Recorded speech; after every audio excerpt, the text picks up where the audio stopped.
Hello বন্ধুরা, কেমন আছেন? আশা করি ভালো আছেন। আমিও আল্লাহর রহমতে ভালো আছি বন্ধুরা। এই গরমে দিয়ে কে কে কাঁঠালের মতন পেকে গেছেন বন্ধুরা। আসলে যে গরমটা পড়ছে, এই গরমের ভিতরে আসলে কোনো রকমে আসলে শান্তি নাই ঘরের ভিতরে। গরমের ভিতরে অস্থিরতা অস্থিরতা বন্ধুরা। তাই এই গরমের ভিতরে ভর্তা খেতে অনেক মজা লাগে, যেমন আম ভর্তা, ডেউয়া ভর্তা। আমি আজকে বাজারে পপুলাতে গেছিলাম, একটু এই গরমের ভিতরে অ্যালার্জি উঠে গেছে, তাই আসার টাইমে ডেউয়া নিয়ে আসছিলাম। আর এই ডেউয়াটা আসলে আমাদের এলাকায় চাঁদপুরের মানুষেরা ডেউয়া বলে এইটারে। আপনারা কি বলেন কমেন্টে জানিয়ে দিন। আসলে আমাদের এটা খুবই, আমাদের এই এলাকার ভিতরে এটা খুবই একটা ভর্তা খাওয়ার মতন, খুবই একটা মজার জিনিস, যার কারণে আমরা একটু বেশিই খাই। কারণ বিশেষ করে গরমের ভিতরে অনেক বেশি গরম যখন পড়ে, তখন কিন্তু বুঝে নিতে প্রত্যেকটা সিজনে, গরমের সিজনে প্রত্যেকটা একটা মানে পড়ে, ভর্তা খাওয়ার জন্য একটা গরম পড়ে। যেমন ডেউয়া ভর্তা, আম ভর্তা, বিশেষ করে আম ভর্তা, তেঁতুল ভর্তা, তার ভিতরে চালতা ভর্তা। আসলে এটা তো গ্রাম না, এটা হচ্ছে শহর, তাই যে যেটা যেভাবে পাচ্ছে খাচ্ছে। তাই আমি দুইটা ডেউয়া নিয়ে আসলাম।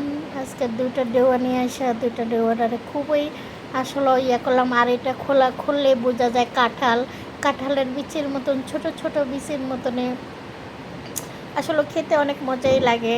তাই যে খাচ্ছে সে আসলে এটার মজাটা বোঝা যাবে, কিন্তু অন্য কেউ বুঝবে না। যে খায় না তাই সে এটা বুঝবেই না এটা আসলে মজাদার কতটা। আর এটার গুণাগুণিটাও অনেক ভালো। তা আসলে অতিরিক্ত গরমটা পড়ছে, তাই বাসার থেকেও বেরোতে পারি না। আর দ্বিতীয়ত হচ্ছে মেডিকেল যেতে ছিলাম, অনেক আসলে অসুস্থ হয়ে গেছি।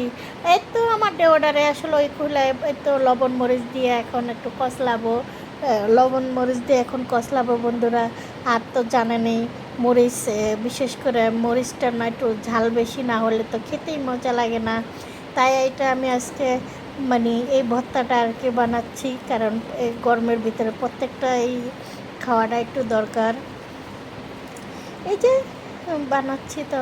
আর এটা একটু যেহেতু এটা চিকলা সকার মানে খাচ্ছে, তাই আমি এটা চিকলাকে যেটা যেটা প্রবলেম ওটা ফালিয়ে দিয়ে আমি এটারে ভালো করে আর কি কষলাইতেছি।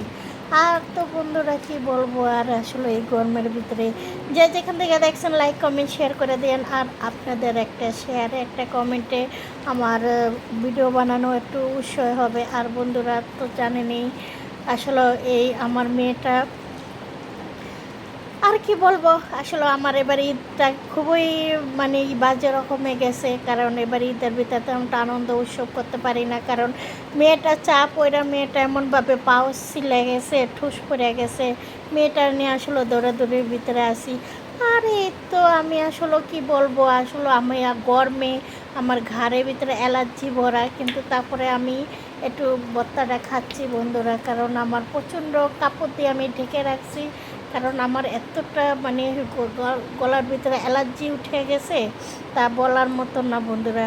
আসলে কেউ খারাপ মন্তব্যের মতন দেখবেন না, কারণ সবাই ভালো চোখে দেখবেন। কারণ বুঝে নেই তো আসলে আমি মেডিকেল দৌড়ে আমি নিজে একটু নাটুস হয়ে গেছি।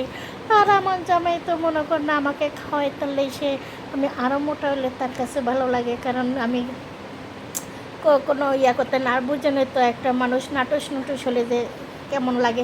যে যেখান থেকে দেখছেন